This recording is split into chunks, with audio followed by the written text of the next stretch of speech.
the funny thing is I moved to the United States in February '93, and I went first to Venice. We were on our way to New York. And I walked into Jerry Fialka. How long have you known Jerry? Years, a couple of years, but only talked to him, occasionally. Right. Did you ever go to the Pixel Festival? Yeah, oh yeah, definitely. Yeah. So Jerry worked for Zappa, and he was. When I got there in February '93, Zappa's dying from cancer. Jerry is. He may have started to do a side thing for George Carlin, but so I start. My wife and I lived with him for 6 months in his little place. It's a fun place to be. She had worked in a medical capacity in Venice, in that area. So the day we arrived, like February 15th, we walk in. Jerry grabs the mail. He looks at it, he opens it, and there's a letter from Stang excommunicating Jerry from the Church Subgenius, which Jerry was not a member of. But Jerry had me he got me on KBFK a month before, and when Stang heard that I was on as a result of Jerry, he excommunicated Jerry. Now this is all pretty fucking absurd and hilarious, right? So then, within a day, it might even that day, Jerry gets a phone call, and it's one of the Negativland guys. So I'm sitting there, and Jerry's got the speakerphone on, and maybe it's Mark, whatever his name is, Mark. Do you know Negativland? Yeah, I know the band. Yeah, Mark, I think it was Mark. He goes on about the humiliation that I put the band through. He doesn't know I had nothing to do with the album, nothing to do with the negotiations, the ads, or anything. So I'm listening to this guy, mouth off about me, and Jerry's digging this. So Jerry's just going along with him, and hearing his complaints. So I hear this whole their view of what happened. And to me, it sounded they had no grasp of the reality of what was going on in Toronto. So that was an irony that I walk in and the whole thing hits me as soon as I walk in, with the letter from Stang, and then the Negativland guy complained to Jerry. Now Jerry said, well, I think Jerry probably said something like, well Mark, you don't know the other half of the story. Okay, you feel that, so what? He didn't tell that I was sitting there. Craig Baldwin, Craig Baldwin?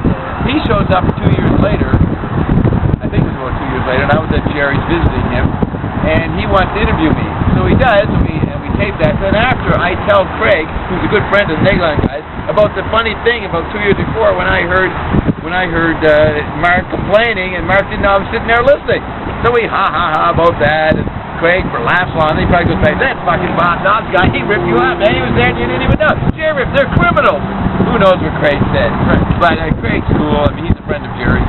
So all this irony is going on, and I'm enjoying it, but it's driving the Church of Subgenius people up the wall, or at least Stang, and I don't think he ever got over it. So that's his problem. So I'm glad to get this on tape. I think I've said this, maybe not on a tape like this directly. I've told these stories in fragments in different situations. So it's good to tell you what actually happened and the funny humor of these idiots misidentifying just because my name's near theirs, they thought I was me. Right. So, but I enjoy the controversy because I go on off Slack, their chat line. I go on their radio show they have in Cleveland, and I'll call them up. They'll hang up as soon as they recognize me, but I often get in there and say a bunch of my silly stuff from their point of view. Right. My mediacology, paramediacology, I get the thing in there, but that's what I did in intelligence. So it's all part and parcel of the lifestyle as entertainment. So, you're looking at the happy guy I am today. Thanks, everybody. Thanks to humanity and what it created for me. So, that's the story there. Now, so then Dave Neufeld, he makes the second Bob album, then he makes the McLuhan album, and he gets a lot of money. Dave Neufeld's the only guy who got any money out of all this. And I was happy for him. He learned how to do his stuff with 3 years of Nelson supporting him learning his craft. So then he opened a studio downtown Toronto. He did a few bands, got ripped off, which is normal because he's on the B level. But then Broken Association walked in. They needed a good guy. He did it. He made them famous. They later did, well, I won't go to that part. Dave doesn't want that discussed yet. But, so I know all that happened with the history of Broken Association and Dave. And now Dave's great. Feist.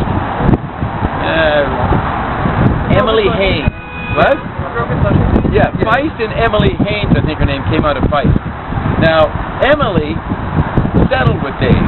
She kept her integrity. Dave helped her, and then she went on and we started to get bigger, and she realized, man, I better clean up my karma. So she did that. Emily didn't. Emily's suffering today, and Feist isn't.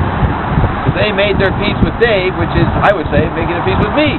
Because actually, Dave and I worked together, and one time I went down to the studio, and they were there, and I got to talk to the Broken Associate, talk to Paul. Then they got me, Carol and I, a spot when they played at the Bowery, Baldwin on the Bowery, whatever it is. But that's the undertow, behind-the-scenes stuff. Hopefully someday more will be discussed. So now Dave, big success, getting gigs in Mexico and Europe and Wales and that. So he said, I'm sick of he's older than the Broken Associate, I'm sick of the industry. I'm going to get out of it in a couple of years. I don't know what I'm going to do. And I think I got something for you, Dave. We got this spa we're building in Costa Rico, and we need to have the most fantastic recording studio. How would you like to have that? Sounds good, Bob. So I put him in touch with the people that are doing this with me and Carol, and it looks like Dave's going to be the guy. He's now got a budget to make an incredible, best recording studio in the world with his genius. Oh, in a spa now? In a spa in Costa Rica. Well, we need what? We're going to have the celebrity athletes will become to the spa. And let's say YouTube, whatever that guy's name is, Bono comes there. He gets physically help, medically. Then he feels inspired. We got a recording studio for him to work in. So Dave's like the intermediary. Here's what the studio is, explains to it. Dave understands it. Then either Bono works with Dave, or he doesn't. He works for himself.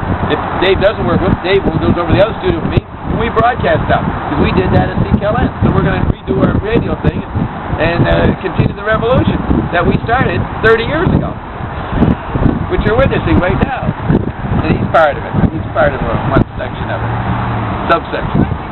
So that's the luck of Dave Neufeld for staying aligned with me. He's getting total slack. It's going to be Dobbs Town, man. And then we're going to have a gym for athletes. Michael Jordan comes over where 6 stars are. They want to play while they're getting massaged. There it is. So we're going to have everything at the spa.